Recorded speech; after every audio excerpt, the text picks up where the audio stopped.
On the subway, Dr. Henry is impressing a lady with his amazing powers of observation. When he's about to get a date, a second train appears on the rails and crashes into his, causing a horrific accident. All the passengers are severely wounded or dead, and Henry is impaled on a metal rod. He tries to reach for his fallen pocket watch, but at that moment he dies. His story started 200 years ago, when Henry worked as a doctor for a slave ship and already had the watch. A black man had a slight fever and Henry was sure he only needed to rest, however the owners were afraid the man had cholera and wanted to throw him overboard. Henry tried to defend the slave, so the owners shot him and threw his body into the sea.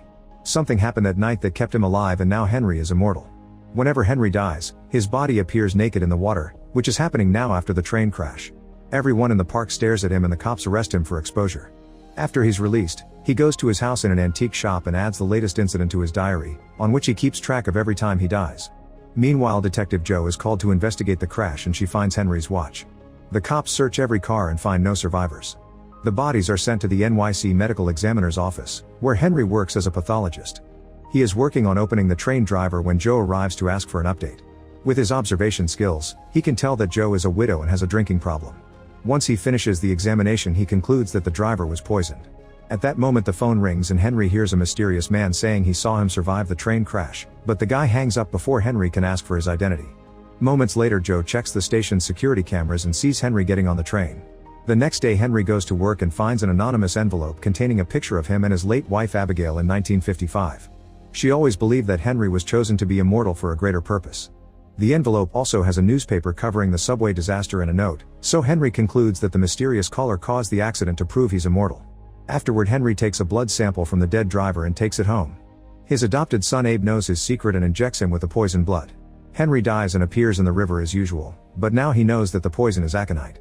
When he tries to return home, he finds Jo and the cops waiting for him. They take him to the station for interrogation and Jo shows him the watch. Henry easily changes the subject and tells them about the aconite. He points out that he can't be the killer because he's telling them about the poison and that they don't have enough evidence to hold him, so he leaves. Later at the lab, Henry examines the body again until he finds the bruise left by the poison injection and a fingerprint. He takes this print to the police station and they discover it belongs to a man named Hans. Jo and Henry go to Hans' house and notice a dead rat on the ground. Seeing it as a clue, Henry searches the backyard and finds a greenhouse full of the aconite plant. Then they check the garage, where they discover a lab and the poison. At that moment Hans arrives and Jo tries to arrest him, but he throws a glass of poison at her and escapes in his car. The aconite is hurting Jo's hand and trying to get into her bloodstream, so Henry lights it on fire to neutralize it. Soon a police team arrives with more information. Hans' wife died in a subway crash caused by the same driver he poisoned for revenge. This confuses Henry because it means Hans isn't the mysterious caller. A quick search of the lab reveals that 2 gallons of poison are missing and there are traces of ethanol. Seeing some drawings of the Grand Central Station on Hans' notes, Henry concludes he's made the poison water soluble to cause mass death in the station where his wife died. The team rushes to Grand Central and Henry theorizes that Hans will be on the roof to put the poison in the air conditioning. Unfortunately, Hans sees them first and shoots Jo down. Henry rushes to fight Hans only to get shot in the struggle. After Hans turns around, Henry tackles him and they both fall off the roof, dying when they land on a car. Sometime later, Jo wakes up in the hospital with Henry by her bedside. She remembers seeing him fall, but he convinces her that's impossible and says Hans self-deleted. At that moment he gets a call from the mysterious man, who says he has the same curse as Henry and is looking for a way to end things for both of them. On his way out, Henry remembers how he met Abigail while fighting in a war and how he rescued Abe as a baby from a concentration camp. One evening, a crying Vicky is in a cab while trying to call someone to no avail. She tells the driver to stop at the bridge and she gets out of the car to self-delete. The body ends up in Henry's morgue and the cops think it was self-done, but Henry is sure it was murder because of the angle of fracture and marks that show she was bracing for the moment of impact. Jo takes this information to her boss Joanna, who doesn't believe it was murder and tells Jo to close the case as self-deletion. However, Henry refuses to sign a report that goes against his medical knowledge. Vicky's parents show up at his office and swear their daughter was a happy person, so she couldn't have done this. Watching them makes Henry think about Abigail and how they raised Abe together. That night Henry goes to the bridge and climbs over the edge to investigate. He finds marks from Vicky's shoes and fingernails where she struggled. He also discovers a hook and slips, but he holds on just in time to avoid falling. When he climbs back on the bridge, he gets hit by a truck and dies again. The driver tries checking on him, but the body is already gone. The next day they discover new things under Vicky's nails, paint from under the bridge and skin particles from an attacker she scratched. Henry also discovers a note on his desk from the mysterious man saying he knows Henry died again. He takes the note to Abe, who notices the paper is very old. Thanks to the new evidence, Jo keeps investigating and finds out that Vicky had already checked in for a flight to Paris. She and Henry go to Vicky's college to talk to her professor James, who gives them an alibi without them asking. Because of this and other little clues Henry notices, they conclude Vicky had an affair with him and consider him a suspect. Henry steals a pen to run a DNA test that matches the skin found under Vicky's nails. He and Joe go to see James' wife and she backs up his alibi. However, Henry calls her out for lying and points at different clues around the house that prove she knows about the affair. The wife cracks and confesses James lied. Later at the station, Henry notices that James has a skin condition and realizes Vicky scratched him while they were doing the naughty, so he isn't the murderer. The cops think it's a stretch and arrest James anyway. Meanwhile, Abe has done more research on the letter and discovered the crest on the paper is from a hotel. Henry realizes it comes from a hotel in Italy that doesn't exist anymore. He stayed in that place once when he tried to break up with Abigail because of his condition, but she didn't let him. Later, Henry examines Vicky's body again and finds flesh in her mouth, meaning she bit her attacker. He's interrupted by Joe, who has found James dead in his office. The cops think he self-deleted, but Henry searches the crime scene and with a few clues confirms James was also murdered. While the cops go after the wife, Henry visits a student whose name he saw on James' papers. The guy's hand is bandaged and Henry realizes that's where Vicky bit him. It turns out he helped James and Vicky with the paper they were writing, but they weren't going to add him to the credits, so he killed them for revenge. Using a knife, the student takes Henry hostage, which is seen by the cops on the security cameras. Joe and his colleague immediately surround them and shoot the student in the shoulder to force him to release Henry, finally closing the case. When Henry goes home, he gets another call from his mysterious stalker.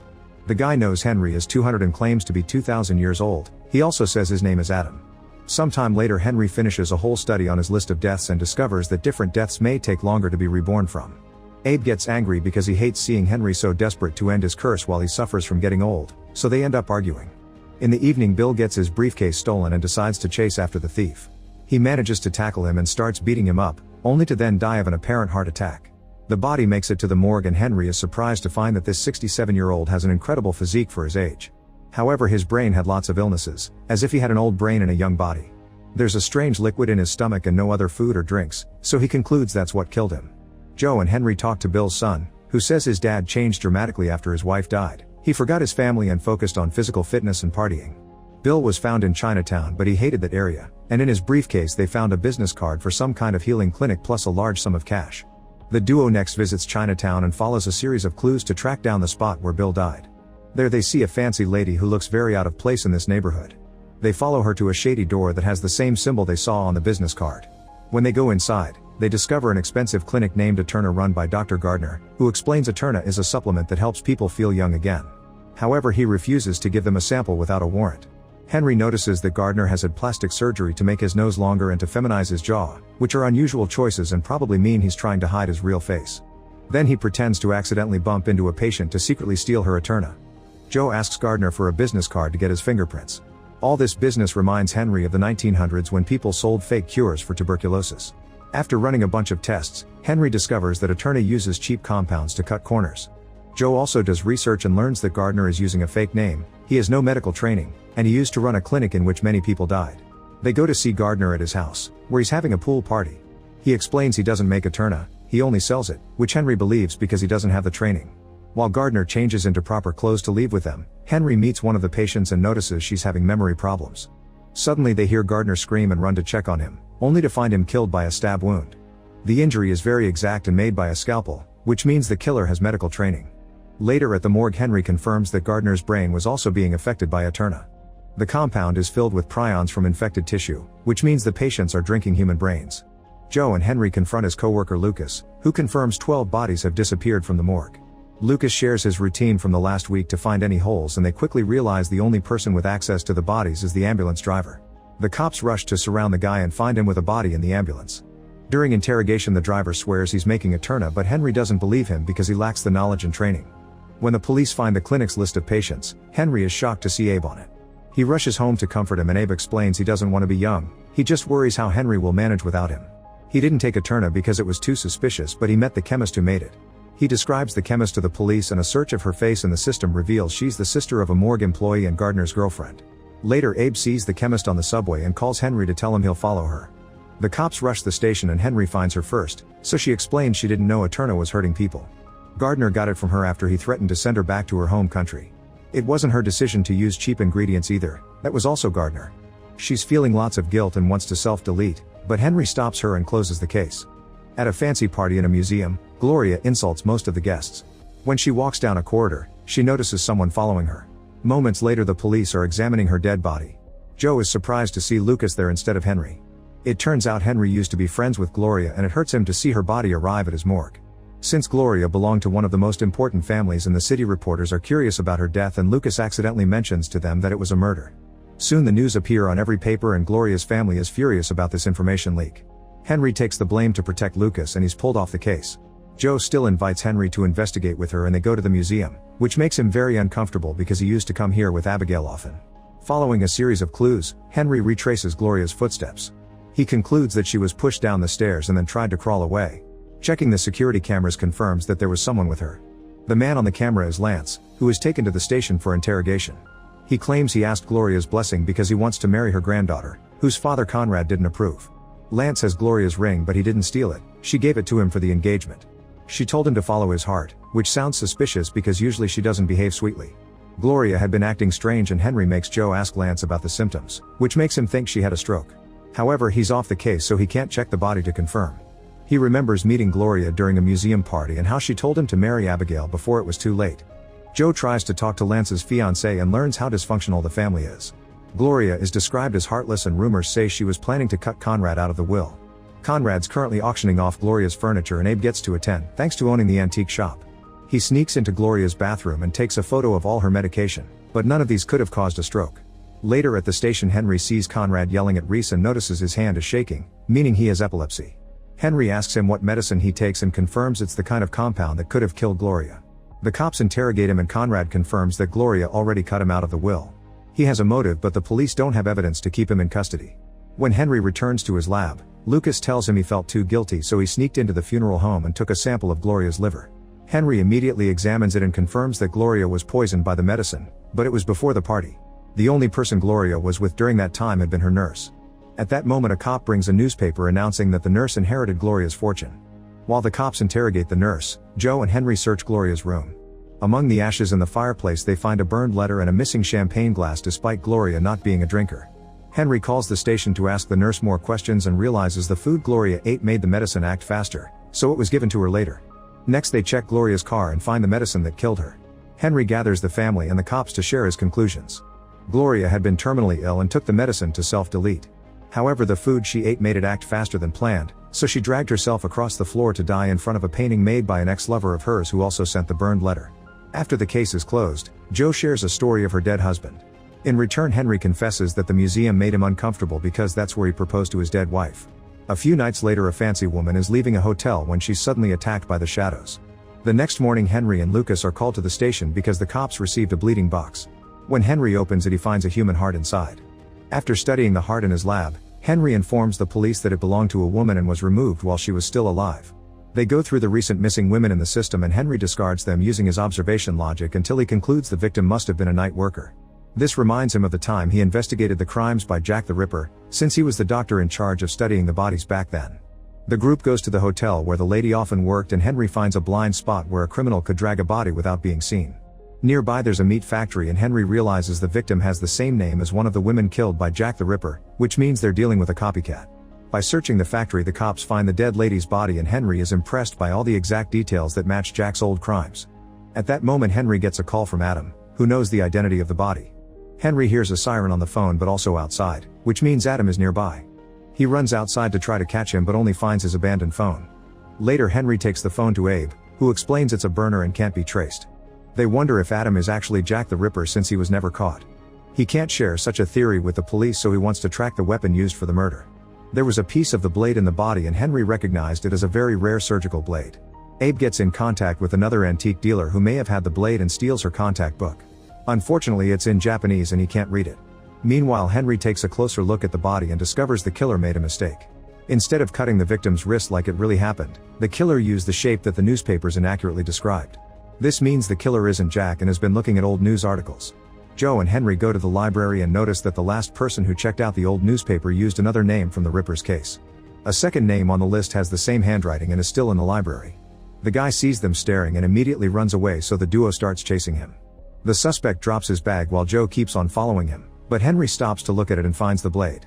At that moment, he gets a call from Adam, who is at the crime scene and tells Henry that he missed a detail. It seems the criminal is copying various famous killers and not just Jack. There's a black dahlia at the crime scene and Henry also finds it in the suspect's notebook. Joe catches the guy and takes him to the station for interrogation. He explains he's an author of graphic novels about demons that inspire murderers and it was all research. Some of his fans are very intense and have been stalking him, so this man ran from Joe because he thought she was another crazy fan. Judging by the comments fans leave on his webpage about murder fantasies, he thinks a fan is behind the murders and is using his comics as a guide. Henry and the cops check the comics and confirm the murder could have been copied from them. Soon another body is found at the park and this murder is an exact copy of the famous Black Dahlia case. Inside the victim's mouth there's a piece of nylon, which means the next crime will match the Boston Strangler. There's a leaf near the body that doesn't come from any of the park plants. It only grows in Brooklyn, so the cops search the comic webpage for fans who live in that area. Following the message's IP, the police team bursts into a house and arrests a teenager named Devin. During interrogation, Devin keeps acting very creepy and smug because he thinks they don't have enough to charge him. The parents are yelling at Joanna, who reveals that some shoes in Devin's house match the footprints from the crime scene. Before the parents leave to get a lawyer, Henry tells them he has proof of purchase from an antique shop. Ignoring Joe's scolding about stolen evidence, Henry goes to see the antique dealer anyway and gives her back her book. He tells her about the police investigation and in return the dealer tells him that Devin didn't buy the blade, his father did. When Henry leaves the store, Devin's dad ambushes him and stabs his lungs. Afterward the man enters the store and captures the antique dealer. He starts strangling her but is interrupted by Henry, who is ready to fight even in that condition. After lots of struggle, both men fall down the stairs and Henry is in shock, so the killer steps on his back. Then the man goes upstairs and is blocked by Joe, who shoots him when he tries to get his gun out. In the basement, Henry is found by Adam, who doesn't want their secret to be discovered yet. He kills Henry by slashing his neck to make his body disappear. The next day Joe closes the case while dealing with the fact that she killed a person. Henry gets another call from Adam, who says it's only a matter of time before Henry becomes a murderer too. Sometime later a British Viscount named Colin Cavendish is getting ready to marry an American woman called Emily. However, he isn't comfortable with all the money his father-in-law Norman is wasting on the party. The next day Colin is found dead in the middle of Central Park. Joe finds it weird that a Viscount was walking in the park in the middle of the night and that he was murdered but not robbed. Henry thinks the wounds on the body don't make much sense and remembers there's no Viscount Cavendish, which a cop confirms after calling the British Embassy. It means this guy is an imposter. Later at the lab they discover Colin is blonde but he dyed his hair. This makes Henry remember all the times he painted fake gray hairs on his head to pretend he was getting older. His neighbors would still catch up and he was forced to move to another city with his family. In the present, he finds small gold flakes in Colin's neck wound and some gravel in his other injuries. The curvature of his mouth also indicates he's American. The very specific and extensive stitching of his clothes makes Henry realize they share a tailor. Joe and Henry go to see the tailor, who doesn't have any clues because Colin paid everything in cash. He tells them Colin got a wedding suit and the duo goes to the wedding registry next. While Joe talks to the employee Patricia, Henry notices a bike messenger with the same leg scars as Colin. The man tells him the scarring comes from riding a bike all day long and recognizes Colin from a picture. His real name was Dwight and he used to be a bike messenger too, but he disappeared a year ago. After some research, Joe tells Joanna what she's discovered. Dwight grew up in Oklahoma as an orphan and bounced around many foster homes because he came to New York and worked as a messenger but never made enough money to meet a woman like Emily, who is rich thanks to her father's company. When Emily comes to the police station, they have to tell her the truth about her fiancé's identity. At the lab, Lucas finds a torn-up check in Dwight's pocket. He puts together the pieces to discover it's for $1 million from Norman. Joe and Henry go to see Norman, who is walking with a slight limp that he blames on playing golf. They ask him some questions and Norman accidentally mentions Dwight was from Oklahoma, which the police haven't told anyone. Henry finds some fabric on the wall that belongs to Dwight's suit and concludes that he and Norman had a fight. In fact, Norman's golf club matches one of Dwight's injuries. Norman is taken to the station and his lawyer gives the cops a written statement. It says that Norman did hit Dwight with a golf club at home but didn't stab him later at the park. Apparently Dwight confessed all to Norman and planned to tell Emily too, hoping to run away with her if she'd still have him. Norman also has an alibi for the time of death. Later Henry takes another look at Dwight's body and discovers that the wound from the golf club had been treated. Henry realizes someone must have been helping all along since a rural boy from Oklahoma doesn't have the means to imitate a British lord. Looking at a catalog to find where he bought the expensive clothes, he sees a gold pen and theorizes that's the murder weapon. The cops investigate where Dwight bought everything and learn he was using Patricia's employee discount. The team searches Patricia's apartment and they find lots of how-to etiquette books, a blood-stained cloth, and a photo of Dwight before his transformation. They theorize that Patricia killed Dwight because he fell in love with Emily for real instead of running away with Patricia and the scam money. Checking the security cameras reveals that Patricia was both training and dating Dwight. Patricia hasn't gone to work since the investigation started and now her face is on wanted signs all over the city. In the afternoon, Henry goes with Abe to the cemetery and they see Emily at Dwight's funeral getting too close to her father's lawyer. Henry also sees Patricia sneaking around, so he and Abe follow her while calling Joe. Patricia is eventually arrested and taken to the police station, where she swears she's innocent. She confirms Dwight broke up with her and the night of the murder he was going to tell Emily the truth. Hearing about Central Park, Patricia reveals Dwight was killed on the spot where he proposed to Emily.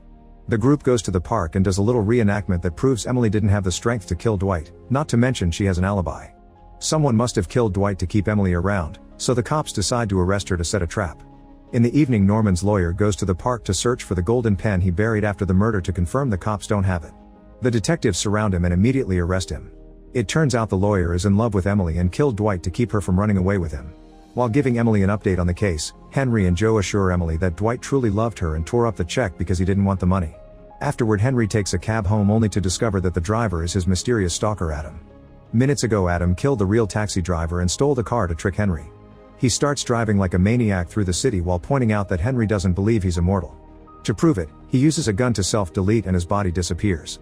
The vehicle loses control and falls into the river. Henry pushes all the doors and windows but fails to open them, so he ends up drowning. When he comes back to life, some cops see him swimming naked and arrest him. At the station, Joanna demands an explanation, so Henry says he's a sleepwalker.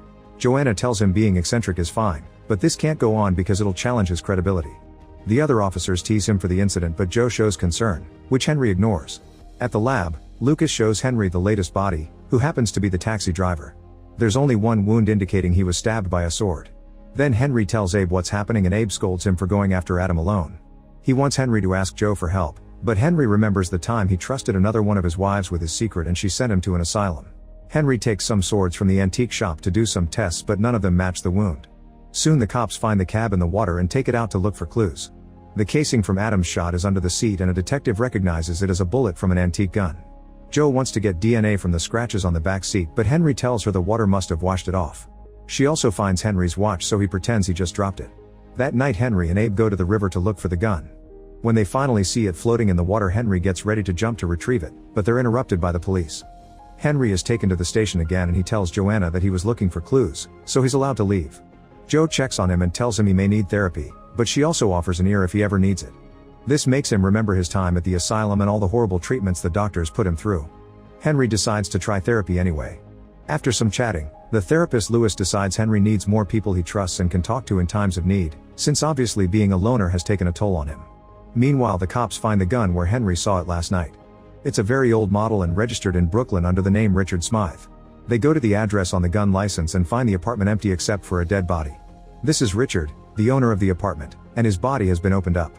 Joe calls Henry, who checks the body and explains this guy was autopsied while still alive. The cuts were done by a very exact blade, like a hunting knife. Getting suspicious, Henry rushes back to his office and checks his tool bag. It turns out his own hunting knife is covered in blood. Then Henry shares this with Abe, who concludes they must either leave the city or trust Joe with the secret. Meanwhile, Joe arrives at the lab and Lucas tells her that Henry has been acting weird. He also reveals that Richard's body was autopsied in Henry's style. Joe goes to the antique store and finds Henry packing to leave the city. She also sees him holding the bloodstained blade. Abe tells him to confess the truth, but Henry keeps thinking about his torture in the asylum. Henry is taken to the police station and he tells Joanna and Joe a modified story, saying he has an insane stalker who thinks he's immortal. Since at the beginning it was only anonymous calls, he thought they were just pranks, but finding the body made him realize it was a real crazy man. Henry was planning to leave town because the thought that would make the stalker stop. Joe points out that Henry was with the therapist at the time of the murder and Joanna believes he's innocent. Afterward, Henry and Lucas do a thorough autopsy of the body and find a bite mark. Both victims were also recently vaccinated for hepatitis B. Joe checks the men's employment history and discovers they worked in the same psychiatric hospital. Henry and Joe visit the hospital and learn that both men left their jobs after a physical altercation with a patient. However, the hospital won't tell the cops which patient did it without a court order, but the files can be seen by a psychiatrist. Henry asks his therapist to help them and Lewis gets his hands on the patient's file. The guy's name is Clark and there are no birth records, but he's been repeatedly caught skinny dipping in the river. He's very violent, has attacked many employees, and has no fear of death or sense of self-preservation. Clark is supposed to be in counseling right now, so Joe rushes to the security guard's office to lock down the building. Unfortunately, Clark sneaks out right before the door is locked. Afterward, Joanna sends a bunch of cops with wanted posters to search the city for Clark. Henry goes home and hears very loud music. Instead of Abe, he finds Clark waiting for him in the basement. Clark kneels as he reveals a katana and asks Henry to end things for him, But Henry refuses. At that moment Abe arrives home and Clark reaches for the sword to stop him, so Henry tackles Clark and they start fighting on the floor. After lots of struggle and throwing each other against the furniture, Henry manages to grab a knife and stabs Clark, instantly killing him. This means he wasn't Adam. When the cops come to retrieve the body, they tell him he shouldn't feel bad because it was self-defense and he took out a serial killer, so it was a righteous kill. Suddenly the phone rings and Henry gets a call from Adam, who explains Clark was a psychopath, so Henry did a good deed. Adam had manipulated Clark to convince him that Henry could pass his immortality by killing him, and now Henry has finally experienced something new in his long life. When Adam tells Henry to look outside, it's revealed his identity is actually Lewis, who leaves in a cab before Henry can react. Make sure to subscribe and turn on notifications so you can watch more videos like this. Thanks for watching.